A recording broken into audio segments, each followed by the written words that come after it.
I'm Andy Bush, economist at andrewbush.com, and I think everybody's trying to figure out what's going to happen with their job when the shutdown finally ends and businesses reopen. We've got a lot of guidance from the White House over the last week, and that's why I thought it would be great to begin a new series of research and videos called O.A.T for the reopening. Okay, I know that sounds really weird, but why O.A.T? Well, we're going to focus on how to overcome, adapt, and thrive in the reopening. And we're going to do this for major parts of the economy. In this video, we're going to talk about agriculture and food. Okay, we're going to cover what's happening to overcome the problems that are occurring, what past trends have been supercharged to adapt, and what new directions will occur to thrive. So overcome, adapt, and thrive. Okay, take a moment and ask yourself 3 COVID-19 questions. Number 1, what problems have you overcome during the shutdown?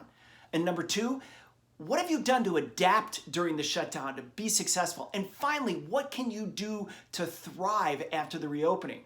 And this is the process we need to understand as we deal with the outbreak, the shutdown, and the reopening. Okay, with that in mind, let's jump into agriculture using our O.A.T structure. And remember, you can always get more detailed research at andrewbush.com.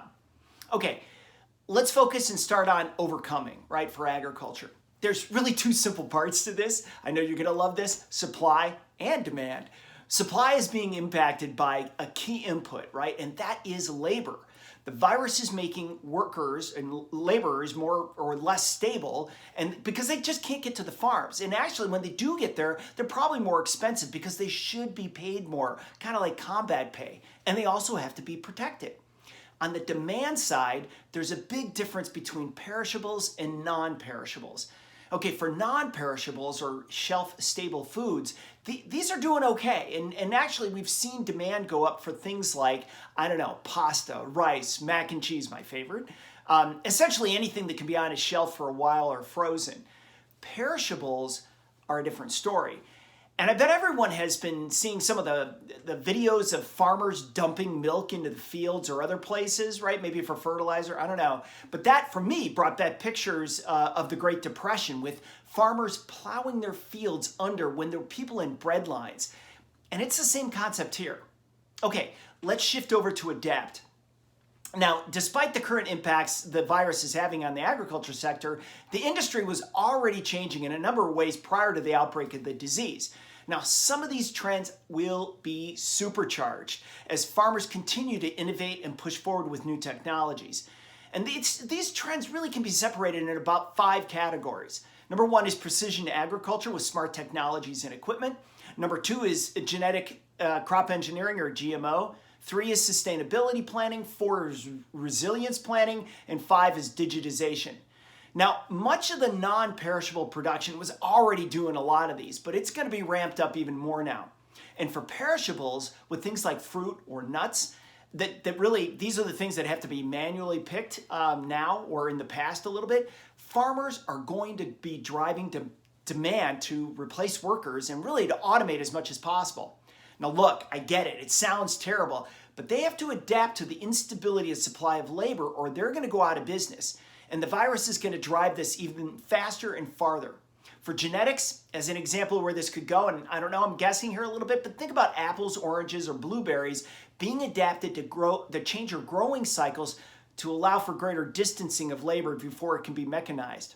Look, I realize many of you may not like GMO, but my guess is it's going to continue to grow. How it completely plays out is going to be TBD.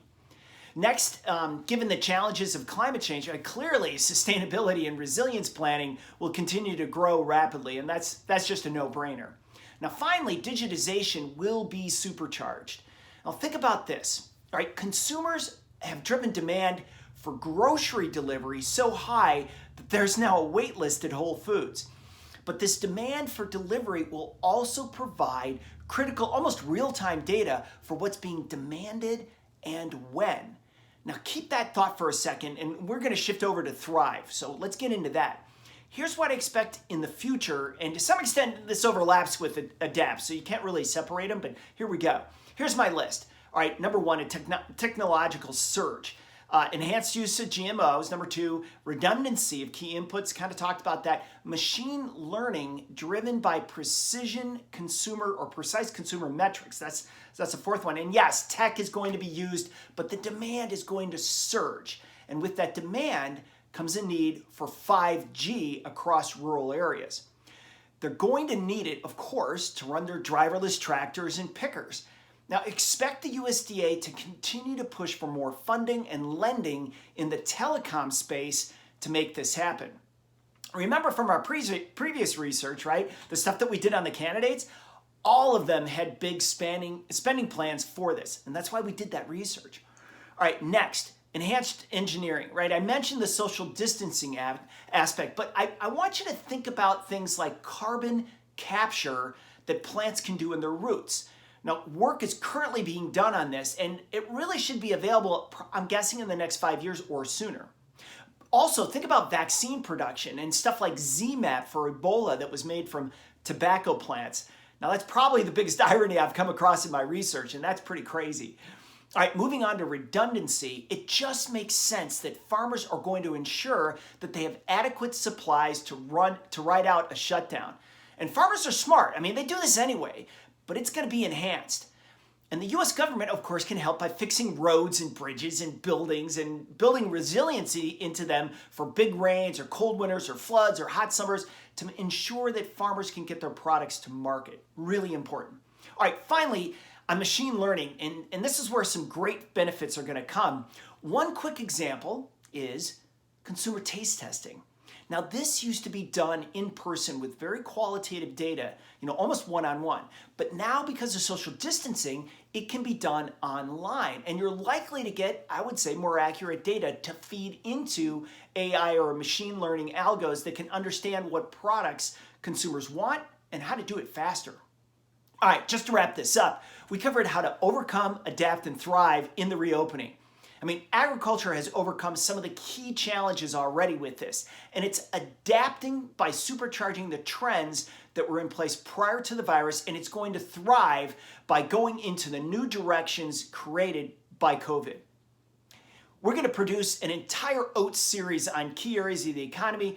Click subscribe button below to get them every week. If you want to learn more about the reopening and when it might happen, click on the video below, and I'll see you in the next one.